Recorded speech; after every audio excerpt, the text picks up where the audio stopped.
ആവാം അക്ഷരങ്ങളോട്, ലഹരിയാവാം ജീവിതത്തോട്. Run against drug എന്ന് പറയുന്ന ഒരു അത്യുഗ്രം ക്രിയാത്മകമായ ഒരു പ്രോഗ്രാം യുവശക്തി ലൈബ്രറിയുടെ കീഴിൽ 2 ദിവസം മുന്നേ സംഘടിപ്പിക്കുകയുണ്ടായി.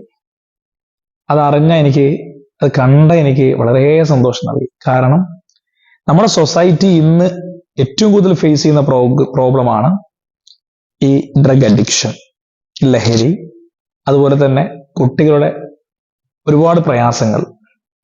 ഇതിനെതിരെ അവർ സംഘടിപ്പിച്ച ഈ പ്രോഗ്രാം വളരെ അപ്രീഷിയേറ്റ് ചെയ്യാൻ പറ്റുന്ന ഒരു പ്രോഗ്രാമാണ്. ഞാൻ ഈ വീഡിയോ ചെയ്യാനുള്ള 2-3 കാര്യങ്ങൾ, നമുക്കറിയാം നമ്മുടെ സമൂഹം, നമ്മുടെ മക്കളൊക്കെ ഫേസ് ചെയ്യുന്ന ഒരുപാട് പ്രോബ്ലംസ്. ഈ പ്രോബ്ലംസ് പരിഹരിക്കാൻ ഒരു 80% വരെ ആ നാട്ടിലെ സാംസ്കാരിക നിലയങ്ങൾക്കും വായനശാലകൾക്കും അതിലെ യുവാക്കൾക്കും ഒരുപാട് പങ്കുണ്ട് എന്ന് വിശ്വസിക്കുന്ന ആളാണ് ഞാൻ. നമുക്കറിയാം നമ്മുടെ നാട്ടിലെ യുവശക്തി കല്ലുരുട്ടിയുടെ ഭാരവാഹികളും അതിൻ്റെ സംഘാടകരും അതിൻ്റെ ഒരു കൂട്ടം യുവാക്കളും ഈ സംഘടിപ്പിച്ച ആ മനസ്സ് എത്ര അപ്രീഷിയേറ്റ് ചെയ്തത് മതിയാവില്ല. എനിക്ക് പറയാനുള്ള 2-3 കാര്യങ്ങൾ. നമുക്കറിയാം നമ്മുടെ കുട്ടികൾ വളർന്നു വരുമ്പോൾ ഓരോ സ്റ്റേജിലും അവർക്ക് കൊടുക്കേണ്ട inspiration, motivation, career guidance, counselling, അതുപോലെ ഒരുപാട് കാര്യങ്ങൾ കൊടുക്കാനുണ്ട്. അതിൻ്റെ ഏറ്റവും കൂടുതൽ കിട്ടേണ്ടത് നമ്മുടെ സാംസ്കാരിക നിലകളിൽ നിന്നാണ്. വീട്, സമൂഹം, അവിടെ ആ സമൂഹത്തിൽ വളർന്നു വരുന്ന വായനശാലക്കൊക്കെ ഇതിന് ഭയങ്കര പങ്കുണ്ട്. അതുകൊണ്ട് ഇങ്ങനെ പ്രോഗ്രാമുകൾ ഇടയ്ക്കിടയ്ക്ക് സംഘടിപ്പിച്ച് നമ്മുടെ സൊസൈറ്റിയെ നല്ലൊരു ഹെൽത്തി സൊസൈറ്റിയായി ക്രിയേറ്റ് ചെയ്യാൻ ഇതുപോലത്തെ യുവാക്കൾക്ക് കഴിയട്ടെ എന്ന് ആശംസിക്കുകയാണ്. ഇന്ന് നമുക്കറിയാം ഏറ്റവും കൂടുതൽ കുട്ടികൾ, ചെറിയ കുട്ടികൾ വരെ ഫേസ് ചെയ്യുന്നത് ലഹരി മാത്രമല്ല. ഈ ലഹരിയിൽ പോകാനുള്ള കാരണങ്ങളൊക്കെ എന്താണ്? ചെറിയ ടെൻഷൻ പോലും താങ്ങാൻ കഴിയുന്നില്ല, ചെറിയ പ്രോബ്ലംസ് പോലും അവർക്ക് താങ്ങാൻ കഴിയുന്നില്ല. വീട്ടിൽ പ്രയാസങ്ങൾ, പ്രശ്നങ്ങൾ ഉണ്ടാക്കുന്നു, കുടുംബം വിട്ടുപോകുന്നു, വീട് വിട്ടിറങ്ങിപ്പോകുന്നു, സൂയിസൈഡ് അറ്റംപ്റ്റ് ചെയ്യുന്നു, അച്ഛനെയും അമ്മയും വഴക്കു പറയുന്നു, അവരെ ധിക്കരിക്കുന്നു. അങ്ങനത്തെ ഒരു അവസ്ഥയിലേക്കും മൊബൈൽ അഡിക്ഷനിലേക്കൊക്കെ പോകുന്നുണ്ട്. ഒരുപാട് പാരൻസിന് പ്രയാസമുണ്ട്. പക്ഷെ ഇതിലൊക്കെ ഒരു സൊല്യൂഷൻ കണ്ടെത്താൻ ആ നാട്ടിലെ ഇതുപോലെയുള്ള ക്ലബ്ബുകൾക്കും വായനശാലകൾക്കും കഴിയുമെന്ന് ആണ് എൻ്റെ വിശ്വാസം. അപ്പൊ ഈ പ്രോഗ്രാം നടത്തിയപ്പോൾ നമ്മുടെ നാട്ടിൽ ഒരുപാട് പേര് ഇതിൽ പങ്കെടുക്കണമായിരുന്നു. ഓരോ കുടുംബത്തിലെ ഓരോ മെമ്പേഴ്സ് നല്ല എല്ലാവരും പങ്കെടുക്കേണ്ട പ്രോഗ്രാമാണത്. കാരണം നമുക്ക് വേണ്ടി മാത്രമല്ല, ഇനി വരുന്ന തലമുറകൾക്ക് തന്നെ നല്ല സംസ്കാരമുള്ള തലമുറയായി വരാനും, നല്ലൊരു കുട്ടിയായി വളരാനും, നല്ല ജോലികൾക്ക് കിട്ടി അവർക്ക് നല്ല മേഖലയിൽ എത്താനും ഒക്കെ കഴിയുമായിരിക്കും. ഒരു കുടുംബത്തിലെ ഏറ്റവും വലിയ അസറ്റ് എന്ന് പറഞ്ഞാൽ, നമുക്കറിയാം നമ്മുടെ നാട്ടിൽ ഒരുപാട് പ്രയാസങ്ങൾ ഓരോരുത്തർക്കും ഉണ്ട്, സാമ്പത്തികമായ, ശരീരകാര്യം. പക്ഷെ ആ കുടുംബത്തിലെ ഏറ്റവും വലിയ അസറ്റ് ആ കുടുംബത്തിലെ കുട്ടിയാണ്. Child is the great asset എന്ന് വിശ്വസിക്കുന്ന ആളാണ് ഞാൻ. അതുപോലെ ആ ഒരു അസറ്റിലേക്ക് എത്തണമെങ്കിൽ നമ്മളെല്ലാവരും അവരുടെ കൂടെ, ആ വായനശാലക്കോ അല്ലെങ്കിൽ ആ ക്ലബിനോ അല്ലെങ്കിൽ അങ്ങനത്തെ ഒരു കൂട്ടം യുവാക്കളുണ്ടെങ്കിൽ ആ യുവാക്കളെ കൂടെ നിന്ന് നമ്മുടെ സമൂഹത്തെ വളർത്തിയെടുക്കാനും മൗൾഡ് ചെയ്യാനും നമ്മൾ കൂടെ നിൽക്കണം എന്നാണ് എൻ്റെ ഒരു പേഴ്സണൽ ആയിട്ടുള്ള അഭിപ്രായം. ചെറിയ പ്രോബ്ലംസ് വരെ ചെറിയ കുട്ടികൾ, 7ാം ക്ലാസ്സിലും 8ാം ക്ലാസ്സിലും പഠിക്കുന്ന കുട്ടികൾ ഈ വാക്കുകൾ കേൾക്കണം. ഒരു റിമോട്ട് കിട്ടാത്തതിന്റെ പേരിൽ, പരീക്ഷയ്ക്ക് 1-2 മാർക്ക് കുറഞ്ഞതിന്റെ പേരിൽ, അച്ഛനും അമ്മയും വഴക്ക് പറഞ്ഞതിന്റെ പേരിൽ സങ്കടപ്പെട്ടിട്ട് പല കാര്യങ്ങളും വീട് വിട്ടിറങ്ങി പോകുന്ന അവസ്ഥയിലേക്കും സൂയിസൈഡ് അറ്റംപ്റ്റ് ചെയ്യുന്ന കുട്ടികൾക്ക് എന്താ നമ്മുടെ മക്കൾക്ക് ഇത്രയും മനസ്സിന് കട്ടി കിട്ടാത്തത്? നമ്മുടെ കുട്ടികൾക്ക് എന്താ സംഭവിക്കുന്നത്? എന്തുകൊണ്ട് അവർ ലഹരിയിലേക്ക് പോകുന്നത്? ഇതൊക്കെ നമ്മൾ അറിയണം. അപ്പോൾ ഒരു കൗൺസിലിംഗ് ആവശ്യമാണ്, ഒരു കരിയർ ഗൈഡൻസ് ആവശ്യമാണ്, മോട്ടിവേഷൻ ആവശ്യമാണ്, ഇൻസ്പിറേഷൻ ആവശ്യമാണ്.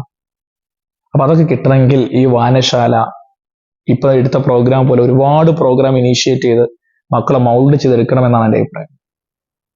മാത്രമല്ല നമുക്കറിയാം ഈ ചെറിയ പ്രോബ്ലംസ് പോലെ ഫേസ് ചെയ്യാത്ത കുട്ടികൾ മനസ്സിലാക്കേണ്ട കാര്യം, ഇന്ന് നമ്മുടെ നാട്ടിൽ അല്ലേ, ഞങ്ങൾക്കറിയാം ഏറ്റവും കൂടുതൽ സന്തോഷിക്കുന്നത് ആരാ? നമ്മുടെ നാട്ടിൽ ഏറ്റവും കൂടുതൽ സന്തോഷിക്കുന്നത് ചെറിയ കുട്ടികളാണ്. കാരണം എന്താ? അവർക്ക് കഴിഞ്ഞുപോയ കാര്യങ്ങളെ കുറിച്ചൊന്നും അറിയില്ല, വരാനിരിക്കുന്ന കാര്യങ്ങളെ കുറിച്ചൊന്നും അറിയില്ല. അപ്പൊ അവർ സന്തോഷിച്ചുകൊണ്ടേയിരിക്കും അല്ലെ? നമ്മൾ കഴിഞ്ഞുപോയ കാര്യങ്ങൾ ഓർത്ത് വെറുതെ ടെൻഷൻ അടിക്കുന്നു, വരാനിരിക്കുന്ന കാര്യങ്ങൾ ആലോചിച്ചുകൊണ്ട് ടെൻഷൻ അടിക്കുന്നു. കഴിഞ്ഞുപോയ കാര്യങ്ങൾ മാറ്റാൻ കഴിയില്ല, ചേഞ്ച് ചെയ്യാൻ കഴിയില്ല, നെവർ ചേഞ്ച്. വരാനിരിക്കുന്ന കാര്യങ്ങൾ നമുക്ക് എന്ത് ചെയ്യാൻ പറ്റില്ല, ടെൻഷൻ അടിച്ചിട്ട് കാര്യമില്ല. എന്തെങ്കിലും ചെയ്യാനുണ്ടെങ്കിൽ അത് ഇപ്പം ചെയ്യാം. എന്തെങ്കിലും നമുക്ക് ചെയ്യണം എന്ന് തോന്നുകയാണെങ്കിൽ ഇപ്പം ചെയ്യാം. അല്ലാതെ കഴിഞ്ഞതിനോർത്ത് സങ്കടപ്പെട്ടിട്ട് കാര്യമില്ല. വരാനിരിക്കുന്ന കാര്യങ്ങൾ ആലോചിച്ച് ടെൻഷൻ അടിച്ചിട്ടും കാര്യമില്ല. ഇപ്പൊ എന്തെങ്കിലും ചെയ്യാൻ പറ്റുമോ അത് ചെയ്യുക, അതാണ് ചെയ്യേണ്ടത്. ഇപ്പോ പറഞ്ഞിരുന്നത് ഏറ്റവും കൂടുതൽ സന്തോഷിക്കുന്ന കുട്ടിയാണ്. പിന്നെ ഏറ്റവും കൂടുതൽ സന്തോഷിക്കുന്ന നമ്മുടെ നാട്ടിൽ ആരാന്ന് ചോദിച്ചു കഴിഞ്ഞാൽ ഭ്രാന്തന്മാരാണ്. അല്ലെ? ഭ്രാന്തന്മാർ സന്തോഷിക്കാനുള്ള കാരണം എന്താ? നമ്മളെല്ലാവരും പറയാറുണ്ട് നാരായണത്തെ ഭ്രാന്തൻ, അല്ലെ? വലിയ കല്ല് ഉരുട്ടി ഉരുട്ടി മലയുടെ മേലെ കൊണ്ടുവച്ചിട്ട് താഴേക്ക് ഉരുട്ടിയിടുമ്പോൾ അയാൾക്ക് ഒരു സന്തോഷം ഉണ്ടാകാറുണ്ട്. ആ സന്തോഷം കൊണ്ട് അവള് സന്തോഷിക്കാറുണ്ട്. ഒരുപാട് സ്ട്രെയിൻ ചെയ്ത് കല്ല് മേലെ എത്തിയിട്ട് ഉരുട്ടിയിട്ടിട്ട് സന്തോഷിക്കുകയാണ്. നമ്മളയാളെ ഭ്രാന്തൻ എന്ന് വിളിക്കാറുണ്ട്. നാരായണത്തെ ഭ്രാന്തനെ നമ്മൾ ഭ്രാന്താന്ന് വിളിക്കും. പക്ഷേ അയാൾ ഭ്രാന്തനല്ല.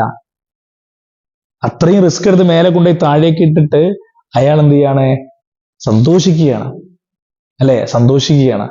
ആ സന്തോഷത്തിന് വേണ്ടിയിട്ടാണ്. അപ്പൊ ആ സന്തോഷിക്കുമ്പോൾ ശ്രദ്ധിക്കേണ്ട കാര്യം എന്താണ്? ആ മലയുടെ മേലെ അത്രയും സ്ട്രെയിൻ ചെയ്ത് കൊണ്ടുപോയി കല്ല് താഴേക്കിട്ട് സന്തോഷിക്കുമ്പോൾ അയാൾ എത്ര വലിയ പോകുമ്പോൾ ചെറിയ ചെറിയ പ്രശ്നങ്ങൾ വരെ, വലിയ പ്രശ്നമാണ്, അത്രയും റിസ്ക് എടുത്ത് ജീവിതം മൊത്തം കൊണ്ട് അവിടെ ഇട്ടിട്ടാണ് എല്ലാം നശിപ്പിച്ച് കളയുന്നത്. അപ്പോഴും സന്തോഷിക്കുക. അത്രയും പ്രശ്നങ്ങൾ ആ കല്ല് താഴേക്ക് വരെ എത്തിയിട്ടും അയാൾ സന്തോഷിക്കുകയാണെങ്കിൽ നമുക്കൊരു ചെറിയ പ്രോബ്ലം പോലും ഫേസ് ചെയ്യാൻ പറ്റാത്ത അവസ്ഥയിലേക്ക് പോവാം. ഇപ്പൊ നമ്മുടെ സുനിത വില്യംസ് ബഹിരാകാശത്ത് പോയ വെറും 9 ദിവസത്തിന് വേണ്ടി പോയതാ, അല്ലെ? അല്ലെങ്കിൽ 10-12 ദിവസം നിൽക്കാൻ വേണ്ടി പോയതാ. പക്ഷെ 9 മാസം അവിടെ നിന്നു, ഒരുപാട് കാര്യങ്ങൾ പഠിച്ചു, 3-4 തവണ പോയി. അപ്പൊ അതൊക്കെ നമ്മുടെ മക്കൾക്കും ഒരു ഇൻസ്പിറേഷൻ കാര്യങ്ങളാ. അപ്പൊ അങ്ങനത്തെ ഒരു കാര്യങ്ങളിലേക്ക് അവരെ എത്തിക്കണം. നമ്മൾ ഓരോരോ മേഖലയെ കുറിച്ച് പറഞ്ഞു കൊടുക്കണം, ഓരോരോ സന്തോഷങ്ങളെ കൊടുക്കണം. അപ്പൊ അത് കൊടുക്കണമെങ്കിൽ ഈ ഡ്രഗ് അഡിക്ഷൻ, നിങ്ങൾക്കറിയാം ഡ്രഗ് അഡിക്ഷന്റെ ഓപ്പോസിറ്റ് എന്താ?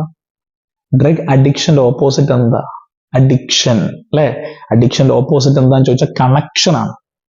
അപ്പൊ ഈ കണക്ഷൻ എന്നുള്ള വാക്ക്, ഡ്രഗ് അഡിക്ഷൻ ഉണ്ടാവാനുള്ള കാരണം കണക്ഷൻ ഇല്ലാത്തത് കൊണ്ടാണ്.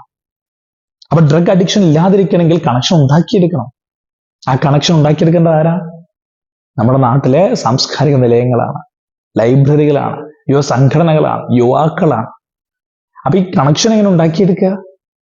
അവർക്ക് ഓരോരോ വളർച്ചാ ഘട്ടത്തിൽ അവർക്ക് വേണ്ട കാര്യങ്ങൾ ഒന്നെങ്കിൽ പഠനമായിരിക്കാം, അല്ലെങ്കിൽ സൊസൈറ്റിയുള്ള ഇൻട്രാക്ഷൻ ആയിരിക്കാം, ഫാമിലിയുള്ള ഇൻട്രാക്ഷൻ ആയിരിക്കാം, സ്പോർട്സ് ആയിരിക്കാം, ജീവിതമായിരിക്കാം. അതൊക്കെ നമ്മൾ എന്ത് ചെയ്യണം? അവരിലേക്ക് പതുക്കെ പതുക്കെ കണക്ഷൻ ചെയ്ത് കൊടുത്ത് അവർ ബിസിയാക്കി കഴിഞ്ഞാൽ ഒരിക്കലും നമ്മളെ കുട്ടികൾ വഴിതെറ്റില്ല. ഒരിക്കലും നമ്മൾ കുട്ടികളെ മാത്രം പറഞ്ഞിട്ട് കാര്യമില്ല. കുട്ടികൾ വഴിതെറ്റിപ്പോയി, ഇപ്പോഴത്തെ തലമുറ എങ്ങനെയാന്ന് പറഞ്ഞാൽ അവരെ നെഗ്ലക്ട് ചെയ്യല്ല. ഒരിക്കലും ഇന്നത്തെ ജനറേഷനിൽ ഇന്നത്തെ കുട്ടികൾക്ക് ഇത് സോഫ്റ്റ്വെയർ അപ്ഡേറ്റ് ചെയ്യുന്നതല്ല. ഇത്ര +1 വരെ അല്ലെ +2 വരെ 10ാം ക്ലാസ് വരെ നന്നായി പഠിച്ച കുട്ടികൾക്ക് ഒരു സോഫ്റ്റ്വെയർ അപ്ഡേഷൻ അല്ല ഈ സംഭവം. നമ്മുടെ സൊസൈറ്റിയും നമ്മളൊക്കെ അതിൽ എന്താണ്? പങ്കാളികളാണ്. അപ്പൊ അതിലേക്ക് എത്താതിരിക്കാൻ വേണ്ടി ഇങ്ങനത്തെ ഒരു കണക്ഷൻസുകള്, ഒരുപാട് മേഖലകൾ അറിയിച്ചു കൊടുക്കുന്ന ഒരു നല്ലൊരു സൊസൈറ്റി ഉള്ള നാടായി, സൊസൈറ്റിബിൾ അല്ലെങ്കിൽ to create a good society ആവാൻ വേണ്ടിയിട്ട് നമ്മുടെ വായനശാലയും ഇതുപോലത്തെ ഹെൽത്ത് ക്ലബും അതുപോലെ തന്നെ നമ്മുടെ ഈ വായനശാലയുടെ കമ്മിറ്റി ഭാരവാഹികളും നടത്തുന്ന ഈ പ്രോഗ്രാം അവർ മാത്രമല്ല എല്ലാവരും അതിൽ ഇനീഷ്യേറ്റ് ചെയ്ത് സപ്പോർട്ട് ചെയ്ത് ആ പ്രോഗ്രാം വളരെ വിജയിപ്പിച്ച് അവരുടെ ലക്ഷ്യത്തിലേക്ക് എത്താൻ വേണ്ടി നമ്മൾ എല്ലാവരും കൂടെ നിന്ന് കൊടുക്കണം.